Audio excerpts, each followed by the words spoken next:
자, 여러분 반갑습니다. 저는 청주 일신여자고등학교를 섬기고 있는 전지하 목사라고 합니다. 오늘은 열왕기하 20장 말씀을 가지고 히스기야 왕을 좀 묵상을 해봤으면 좋겠습니다.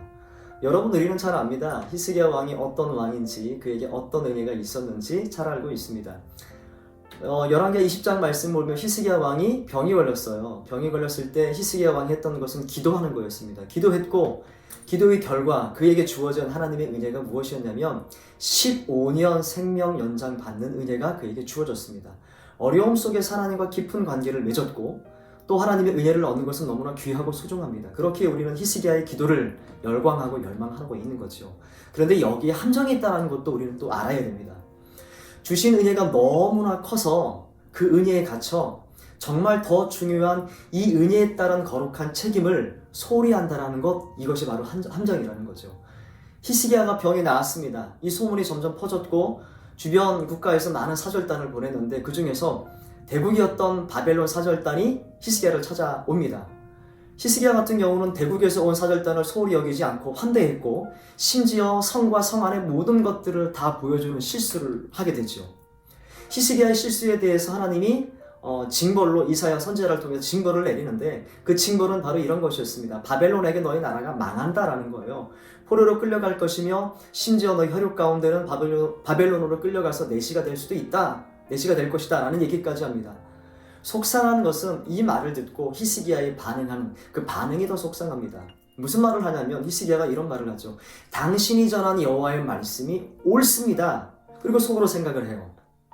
적어도 내가 사는 날 동안에는 평화와 안전이 있지 않겠는가? 여러분, 히스기야의 진짜 실수는 바벨론 사절단에게 성 안을 보여주는 것이 실수가 아니에요. 어떻게 보면 그의 대답과 그의 마음의 잘못이 있다는 거죠.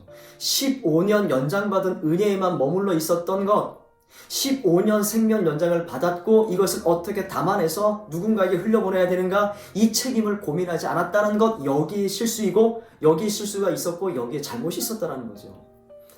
공교롭게 히스기야가 15년 연장받은 그때 그 은혜의 시간에 아들을 하나 낳습니다. 그 아들 이름이 므낫세라는 왕입니다.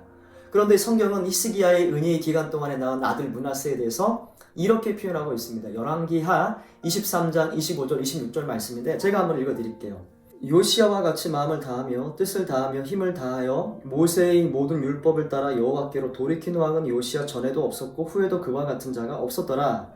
그러나 여호와께서 유다를 향하여 내리신 그 크게 타오르는 진노를 돌이키지 아니하셨으니 이는 므낫세가 여호와를 경노하게 한 그 모든 경노 때문이라.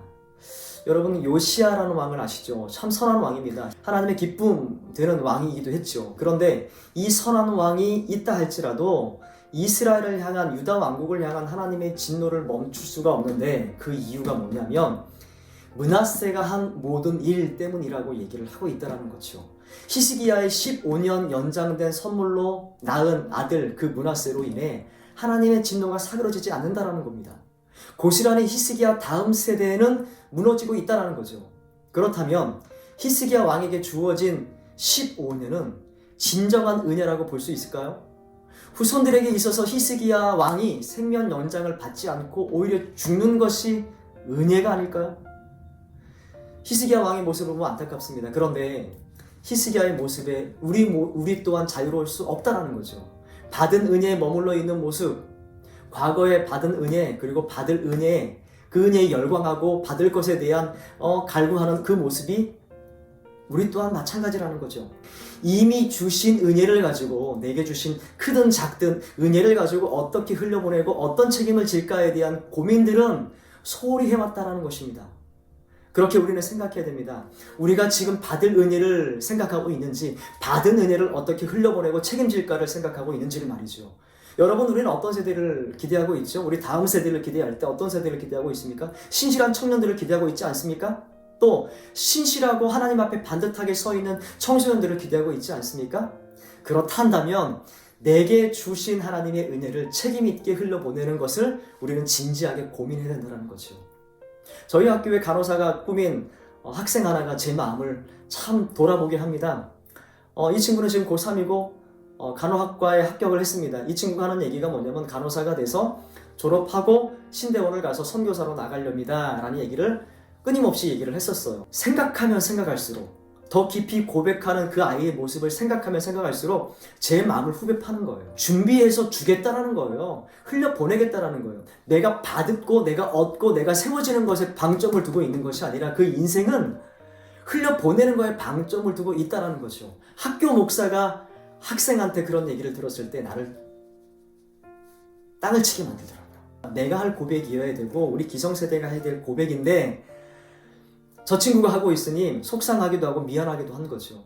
여러분, 이런 모습이, 이런 고백들이 실은 우리가 끊이지 않고 해야 될 고백이고 끊이지 않게 흘려보내야 될 가치라는 거죠. 이것이 한국 교회, 한국 기독교, 한국 우리 아이들을 살려내는 지름길이 아닐까 생각을 해봅니다.